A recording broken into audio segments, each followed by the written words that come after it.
Meus amados, a paz do Senhor Jesus, aqui estamos nós chegando para o estudo de mais uma lição da Escola Bíblica Dominical, hoje com a última lição do trimestre, lição de número 13. Finalmente chegamos à reta final, concluindo essa grande etapa de estudos. Hoje vamos estudar o seguinte tema: preparando o corpo, a alma e o espírito para a eternidade. Vamos refletir sobre o arrebatamento da igreja e a nossa devida preparação para o céu. A ênfase é sobre a nossa santificação plena, conforme disse Paulo: e o mesmo Deus de paz vos santifique em tudo. Nos últimos tempos têm surgido muitas teologias modernas que desprezam a santificação e enfraquecem a esperança com respeito à volta de Cristo. Existe um esforço concentrado na sociedade no sentido de querer normatizar comportamentos e práticas de vida que são contrários aos bons costumes, à moral e à fé cristã. Formadores de opinião, escritores, artistas, apresentadores políticos, jornalistas e produtores de mídia social vêm trabalhando no sentido de tornar aceitável práticas pecaminosas que combatem contra a alma, como se fosse apenas um novo estilo de vida. As correntes filosóficas do materialismo, do humanismo e do secularismo há muito que colocaram o homem no centro da roda dos desejos e dos prazeres. Deus ficou do lado de fora. A construção de uma religião sem Deus e de uma salvação sem Cristo é um fato consumado nos dias de hoje. Ameaças contra a fé genuína sempre estiveram presentes na história da redenção.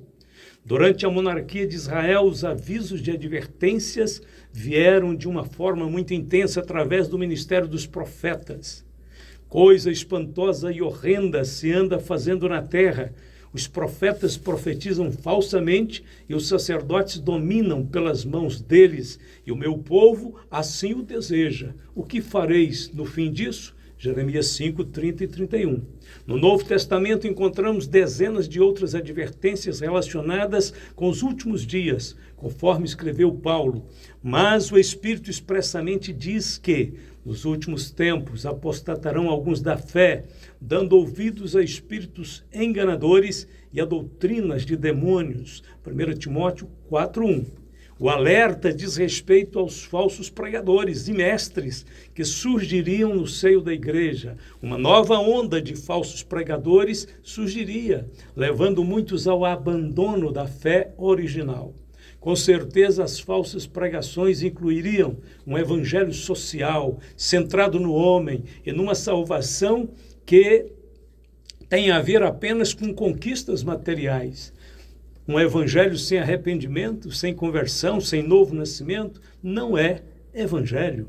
Temos que renovar o alerta geral para a igreja quanto à iminência do arrebatamento, a fim de despertar os crentes para uma nova vida de plena santificação, sem a qual ninguém verá o Senhor. Saber que Cristo voltará é muito importante, porém estar devidamente preparado para o nosso encontro com Ele é ainda muito mais importante. E agora, filhinhos, permanecei nele, para que quando ele se manifestar, tenhamos confiança e não sejamos confundidos por ele na sua vinda. 1 João 2,28. Ponto de número 1. Preservando a esperança escatológica. O alvo celestial. Porque para mim o viver é Cristo e o morrer é ganho. Mas se o viver na carne me der fruto da minha obra, não sei então o que devo escolher, mas de ambos os lados estou em aperto, tendo o desejo de partir e estar com Cristo, porque isto é ainda muito melhor. Filipenses 1, 21 a 23. Paulo desejava estar com Cristo. O seu alvo final era o céu. Este também deve ser o alvo de todo cristão. Não podemos nos acomodar a este mundo. Seremos os mais miseráveis de todos os homens se a nossa esperança for terrena. Conforme o relato do escritor aos Hebreus, os heróis da fé caminharam por este mundo com os olhos fitos na eternidade. Todos estes morreram na fé, sem terem recebido as promessas, mas vendo-as de longe, crendo crendo nelas e abraçando-as, confessaram que eram estrangeiros e peregrinos na terra, porque os que isso dizem claramente mostram que buscam uma pátria. E se na verdade se lembrassem daquela de onde haviam saído, teriam oportunidade de tornar. Mas agora desejam uma melhor, isto é, a celestial. Pelo que também Deus não se envergonha deles, de se chamar seu Deus, porque já lhes preparou uma cidade. Hebreus capítulo 11, 13 a 16. De acordo com as profecias bíblicas dos últimos dias, este mundo ruirá. Os poderosos da terra que viveram impiamente serão punidos. Todas as grandes estruturas humanas desabarão. O juiz de Deus virá sem piedade. Mas os santos receberão um reino que não pode ser abalado. Pelo que, tendo recebido um reino que não pode ser abalado, retenhamos a graça, pela qual sirvamos a Deus agradavelmente, com reverência e piedade, porque o nosso Deus é um fogo consumidor. Aos Hebreus 12, 28 e 29. Oposições à visão celestial. Mas levanta-te e põe-te sobre os teus pés, porque te apareci por isto, para te pôr por ministro e testemunha tanto das coisas que tens visto, como daquelas pelas quais te aparecerei ainda, livrando-te deste povo e dos gentios, a quem agora te envio, para lhes abrires os olhos e das trevas os converteres à luz, e do poder de Satanás a Deus, a fim de que recebam a remissão dos pecados e sorte entre os santificados pela fé em mim. Pelo que, ó rei Agripa, não fui desobediente à visão celestial. Atos 26, 16 a 19. Visão celestial é uma revelação vinda de Deus que transforma a vida, que dá propósito, que foca nas coisas do alto, que dá uma perspectiva espiritual, que capacita o crente para ser um agente de mudanças, dependente de recursos divinos, vendo além das dificuldades e agindo conforme a vontade de Deus. Trata-se de uma experiência sobrenatural como a de Paulo, que mudou completamente a sua vida de perseguidor para testemunha, fiel do Evangelho de Jesus Cristo. A visão celestial não acontece sem oposições. Paulo travou grandes combates por conta da visão que Deus lhe deu. Os seus opositores queriam mudar o Evangelho, negando a graça de Deus e pregando a conquista de bens terrenos no lugar da esperança celestial. Aos Gálatas, Paulo advertiu: maravilho-me de que tão depressa passasseis daquele que vos chamou a graça de Cristo para outro evangelho, o qual não é outro, mas há alguns que vos inquietam e querem transtornar o evangelho de Cristo. Mas ainda que nós mesmos, ou um anjo do céu vos anuncie outro evangelho, além do que já vos tenho anunciado, seja anátema. Gálatas capítulo 1, versos 6 a 8. Aos coríntios, Paulo confessou: mas temo que assim como a serpente enganou Eva com a sua astúcia, assim também sejam de alguma sorte corrompidos os vossos sentidos e se apartem da simplicidade que há em Cristo. Porque se alguém for pregar-vos outro Jesus, que nós não temos pregado, ou se recebeis outro Espírito que não recebestes, ou outro Evangelho que não abraçastes, com razão sofrereis, segundo aos Coríntios 11, versos 3 e 4.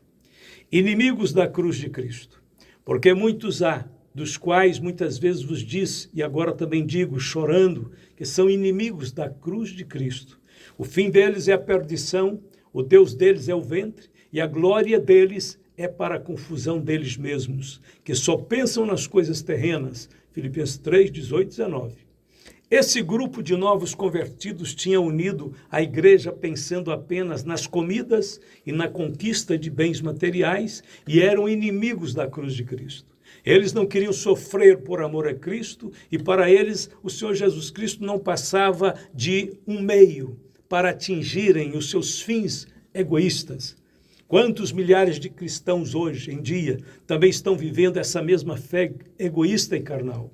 Na segunda epístola de Paulo a Timóteo, o apóstolo faz uma descrição detalhada do comportamento humano dos últimos dias.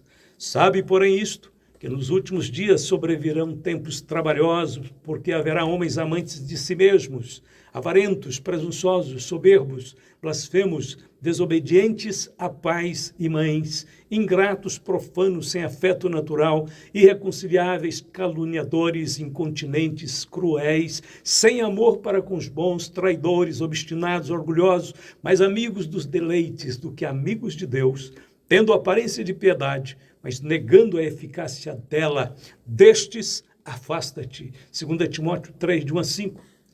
É muito estranho saber que estas pessoas se achavam dentro da igreja. Comparando esse quadro com a realidade de nossos dias, ficamos convencidos de que estamos vivendo nos últimos dias. Ponto de número 2. Perigos de teologias modernas. Um cristianismo secularizado.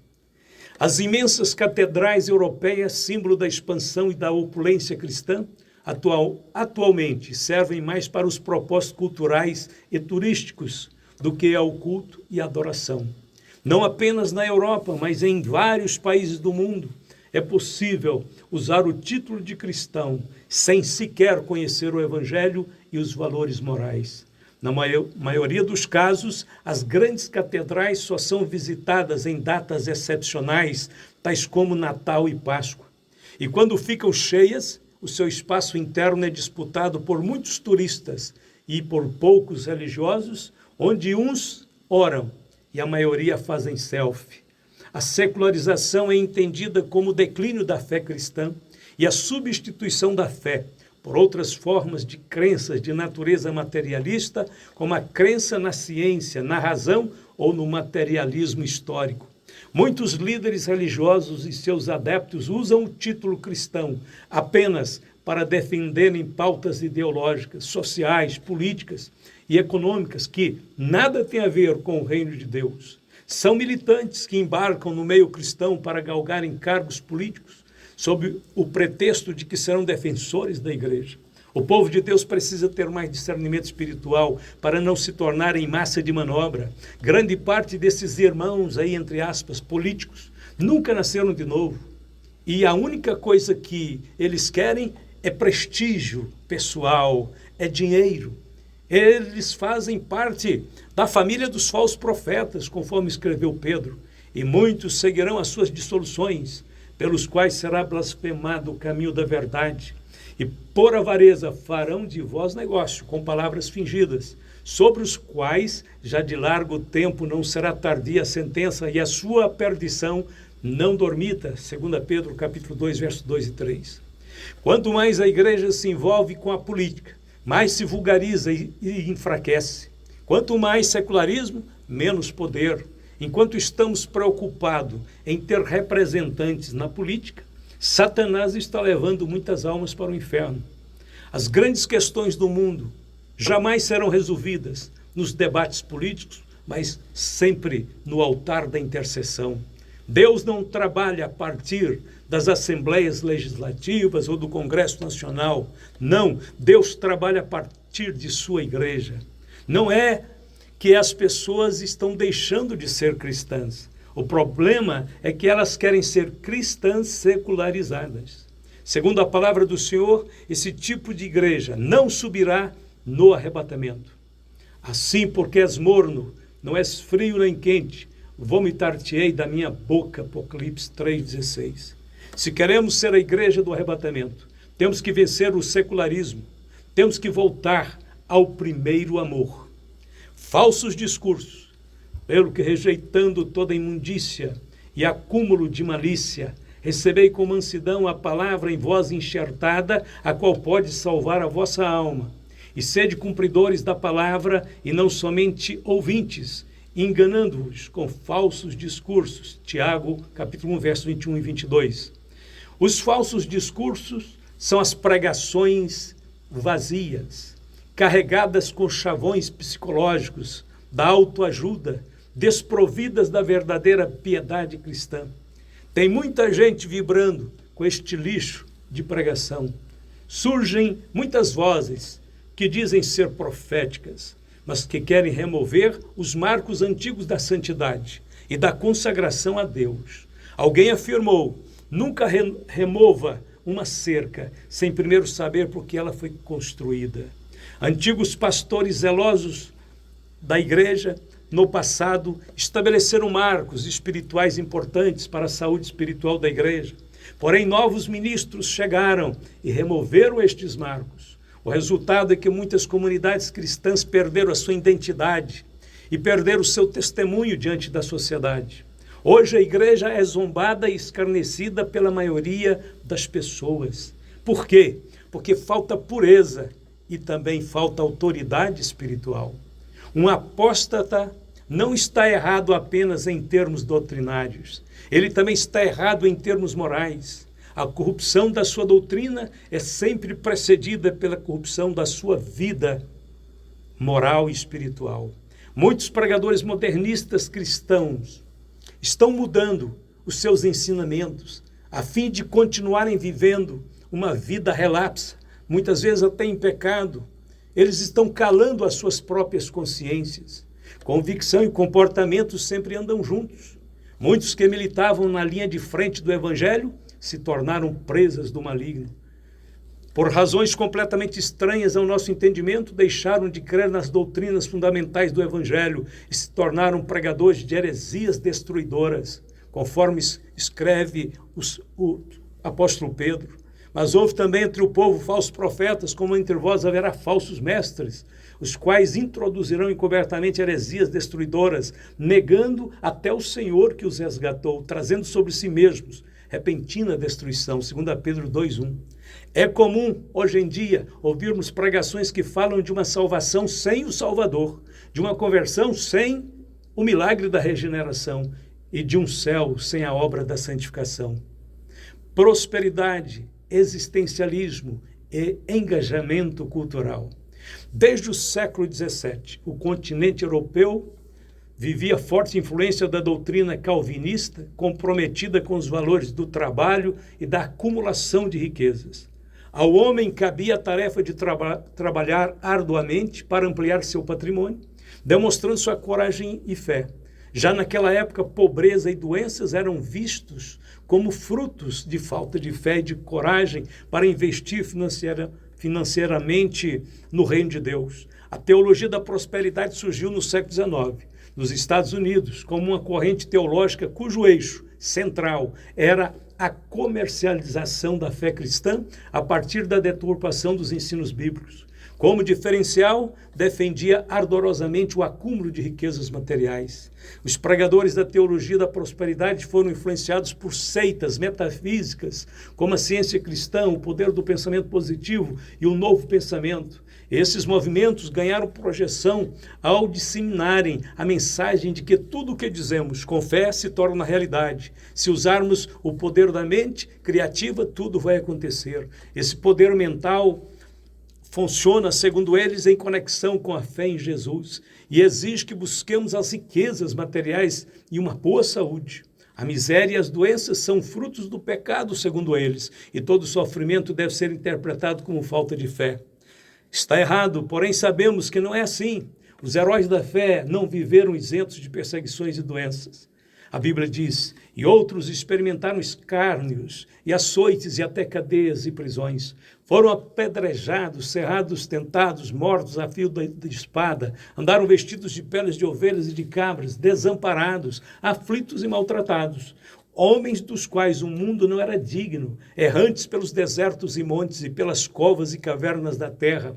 E todos estes, tendo tido testemunho pela fé, não alcançaram a promessa, provendo Deus alguma coisa melhor a nosso respeito, para que eles, sem nós, não fossem aperfeiçoados. Aos Hebreus 11, 36 a 40.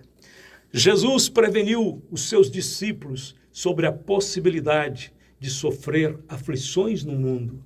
Tenho-vos dito isso, para que em mim tenhais paz. No mundo tereis aflições, mas tende bom ânimo. Eu venci o mundo. João 16, 33. Depois de algumas décadas, a teologia da prosperidade já não causa o mesmo impacto, por não estar sintonizada com a essência do Evangelho. Produziu muita frustração.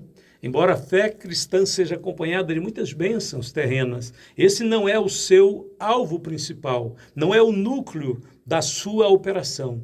Conquistas materiais não são sinônimos de espiritualidade. Paulo concluiu que a busca frenética pelos bens terrenos pode conduzir a uma forma existencialista de existir. Ou seja, pode-se perder a visão celestial se vivermos apenas em função das nossas necessidades materiais. Depois de expor a doutrina da ressurreição dos mortos em Cristo Jesus, Paulo fala aos coríntios da necessidade de cultivarem a esperança da vida eterna. Se esperamos em Cristo só nesta vida, somos mais miseráveis de todos os homens, mas agora Cristo ressuscitou dos mortos e foi feito as primícias dos que dormem, porque assim como a morte veio por um homem, também a ressurreição dos mortos veio por um homem, porque assim como todos morrem em Adão, assim também todos serão vivificados em Cristo. 1 Coríntios 15, 19 a 22. Muitos viviam ali em Corinto exclusivamente para satisfazer as suas necessidades físicas. E então Paulo os desafia a olhar para cima, para as realidades celestiais. O primeiro homem da terra é terreno, o segundo homem, o Senhor é do céu. Qual o terreno, tais são também os terrenos, e qual o celestial, tais também os celestiais. E assim como trouxemos a imagem do terreno, assim traremos também a imagem do celestial. 1 Coríntios 15, 47 e 49. Atualmente, vários pregadores reformados têm se aproximado dos púlpitos de nossas igrejas pentecostais, trazendo consigo a herança calvinista, a milenista, que não crê no arrebatamento da igreja e nem no milênio literal. Essa visão teológica propicia o enganjamento cultural para a redenção dos sistemas humanos, mas sacrifica a proclamação do evangelho para a salvação dos pecadores. O movimento pentecostal, representado pelas Assembleias de Deus, apresenta fundamentos doutrinários muito mais sólidos e alinhados com o Novo Testamento em relação aos segmentos que negam a atualidade das experiências carismáticas.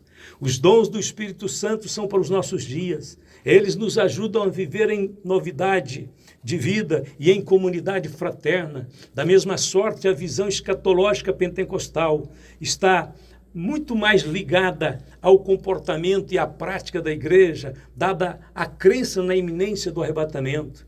Não ignoramos a nossa participação na sociedade e nem os nossos deveres cívicos e sociais. Contudo, vivemos com uma esperança voltada para a eternidade, pois a nossa cidade está nos céus. Filipenses 3:20. Pedro disse: bendito seja o Deus e Pai de nosso Senhor Jesus Cristo, que segundo a sua grande misericórdia nos gerou de novo para uma viva esperança pela ressurreição de Jesus Cristo dentre os mortos, para uma herança incorruptível, incontaminável, que se não pode murchar, guardada nos céus para vós. 1 Pedro capítulo 1, verso 3 e 4. Ponto de número 3. Conservando espírito, alma e corpo, prontos para o retorno de Cristo. E o mesmo Deus de paz vos santifique em tudo, e todo o vosso espírito e alma e corpo sejam plenamente conservados irrepreensíveis para a vinda de nosso Senhor Jesus Cristo. 1 aos Tessalonicenses 5, 23. O iminente retorno de Cristo é um forte apelo para estarmos em prontidão. O arrebatamento será secreto, seletivo e muito rápido, e não haverá tempo para uma preparação de última hora. Tudo o que devemos fazer logo, agora. Então, estando 2 no campo, será levado um e deixado outro. Estando 2 moendo no moinho, será levada uma e deixada outra. Vigiai, pois, porque não sabeis a que hora há de vir o vosso Senhor. Mateus 24, 40 a 42. A principal condição para o arrebatamento é a santificação, porque no céu não entra pecado. A Bíblia diz: e não entrará nela, na cidade santa, coisa alguma que contamine e cometa abominação e mentira, mas só os que estão inscritos no livro da vida do Cordeiro, Apocalipse 21, 27. Sabemos que a santificação requerida pela Bíblia não pode ser operada pelo homem, é obra de Deus. Paulo disse: e o mesmo Deus de paz o santifique em tudo. Desde a antiga aliança, é o Senhor quem nos santifica, para que saibais que eu sou o Senhor, que vos santifica. Êxodo 31, 13. 3 agentes divinos trabalham em nossa santificação. Primeiro, o sangue de Jesus. E por isso também Jesus, para santificar o povo, pelo seu próprio sangue, padeceu fora da porta. Hebreus 13:12. Segundo, a palavra de Deus. Santifica-os na verdade. A tua palavra é a verdade. João 17:17. Terceiro, o Espírito Santo. Não erreis, nem os devassos, nem os idólatras, nem os adúlteros, nem os afeminados, nem os sodomitas, nem os ladrões, nem os avarentos, nem os bêbados, nem os maldizentes, nem os roubadores herdarão o reino de Deus. E é o que alguns têm sido. Mas haveis sido lavados, mas haveis sido santificados, mas haveis sido purificados em nome do Senhor Jesus e pelo Espírito do nosso Deus. 1 Coríntios 6, versos 10 e 11. Uma santificação completa. Segundo a sua vontade, ele nos gerou pela palavra da verdade para que fôssemos como primícias das suas criaturas. Tiago 1, 18. Os nascidos de novo foram colocados em primeiro lugar. Esse destaque exige uma posição de santidade. Podemos dizer que o grande propósito de Deus para os seus filhos é que todos sejam santos. A vida de santidade dos salvos deve ser entendida sob 3 pontos de vista. Primeiro, os salvos foram chamados para a santificação, porque não nos chamou Deus para a imundícia, mas para a santificação. Portanto, quem despreza isso não despreza ao homem, mas sim a Deus, que nos deu também o seu Espírito Santo. 1 Tessalonicenses 4, 7 e 8. Segundo, os salvos foram eleitos antes da fundação do mundo para a santificação. Bendito Deus e Pai de nosso Senhor Jesus Cristo, o qual nos abençoou com todas as bênçãos espirituais nos lugares celestiais em Cristo, como também nos elegeu nele antes da fundação do mundo, para que fôssemos santos e irrepreensíveis diante dele em amor. Efésios capítulo 1, verso 3 e 4. E terceiro, os salvos foram reconciliados para comparecer perante Deus, santos e irrepreensíveis. E vós também, que no outro tempo erais estranhos e inimigos no entendimento pelas vossas obras más, agora, contudo, vos reconciliou no corpo da sua carne pela morte, para que perante ele vos apresentar santos e irrepreensíveis e inculpáveis, se na verdade permanecerdes fundados e firmes na fé, e não vos moverdes da esperança do evangelho que tendes ouvido. Colossenses capítulo 1, verso 21 ao 23. Vamos para a conclusão.